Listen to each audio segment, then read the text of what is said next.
Kaz here, and I'm back with another video, and in today's video I'm going to be talking to you about how we spend our money and the decisions we make coming up to buying something, especially a big ticket item.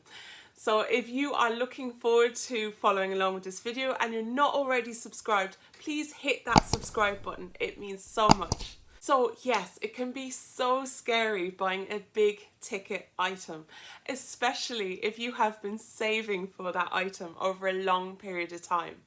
You are no longer in the impulsive spending streak you once were, and you are now learning to budget your money. And it can be so scary spending money that you have been saving over time. So how do you decide to spend that money? Well, the first thing you've got to do is to decide if it is a want or a need. So if it is a want, you've got to think about if you really want it. That's fine if you do, but what I would do if I was you is I would wait about 2 to 3 weeks and see if you still want that item. So I would write it down and I would leave it aside, and when you come back to it in about 2 to 3 weeks, have a little think to yourself. Did you actually think about that item over the 2 to 3 weeks? Did you really want it? Is it going to change your life? Is it going to make your life any happier? That's fine. If it is, go for it. That's what your personal spending money is for. Go for it. It's what makes life worth living. But if you didn't think about it, or more likely, if you came up with a solution that meant you didn't need it, then just push it aside. You didn't need it. That was a moment that you could have spent that money and you no longer need it. If it is a need or a want you really want, then you need to decide what is the exact item that you want or need. What is it? Because often there is many types of that item. So for example, if you are buying a new Hoover, I'm going to use this as an example because we have learned so much about value from our Hoovers. So if you're buying a new Hoover, the first thing you need to decide is what one are you going to get? What make and what model are you going to get? So I'm using the Hoover as an example because we learned a big lesson from our Hoovers. For years, we were buying a value Hoover, okay? A value Hoover. You know, the ones that cost about €100 or less, often less. I think we were spending about €50 on a Hoover each year. So we were buying these Hoovers over and over again, and sometimes they weren't even lasting a year. They were poor suction, their cords were short, they were breaking very easily, the plastic was very poor quality. And we even got to a stage where we were buying a warranty for this really cheap Hoover at one stage.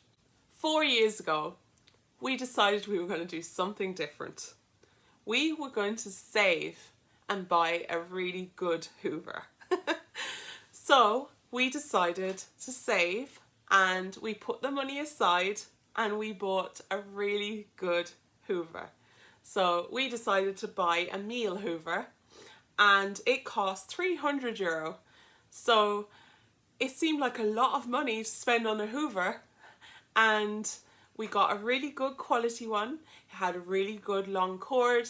It has stood the test of time. It is still as good today as the day we bought it. Has a few more scratches. Our baby loves jumping all over it, so it has been attacked a lot, but it is still absolutely working perfectly, and we are delighted with it still. Would still 100% recommend it. That is how you want to feel about all of your big purchases.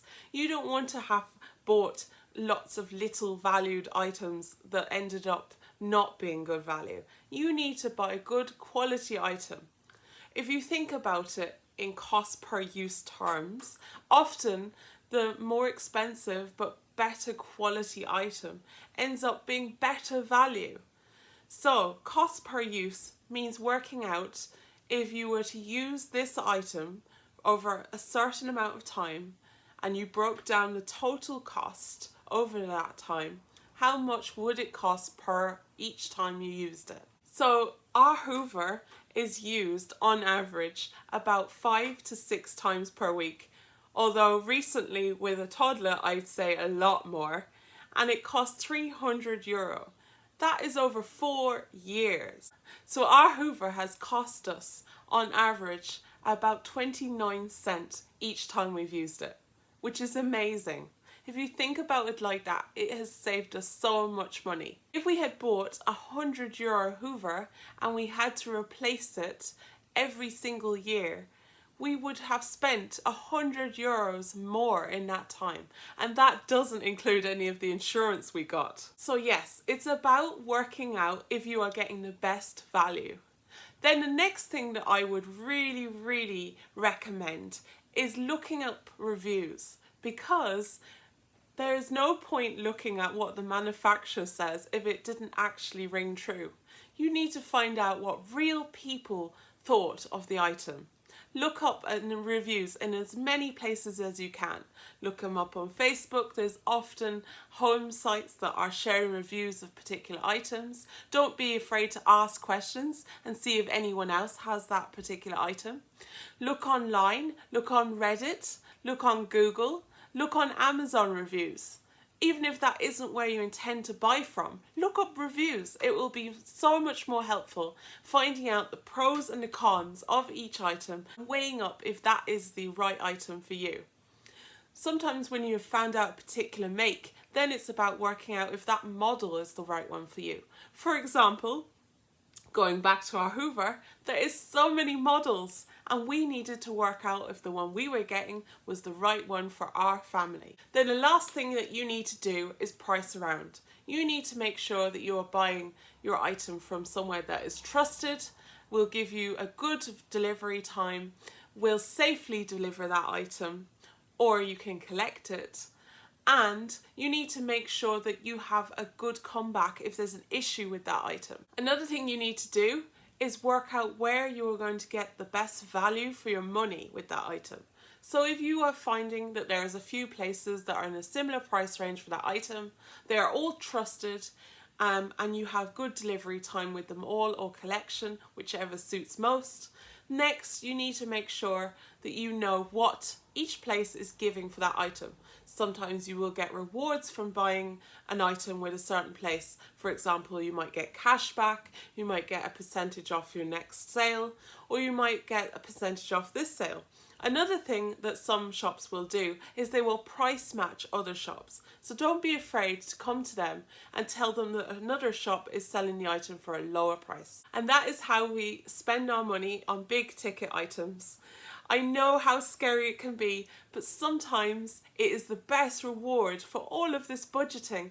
If you think about it, how much more will you actually value that item, knowing that you put the money for that item over time towards it? I know personally it is the best feeling.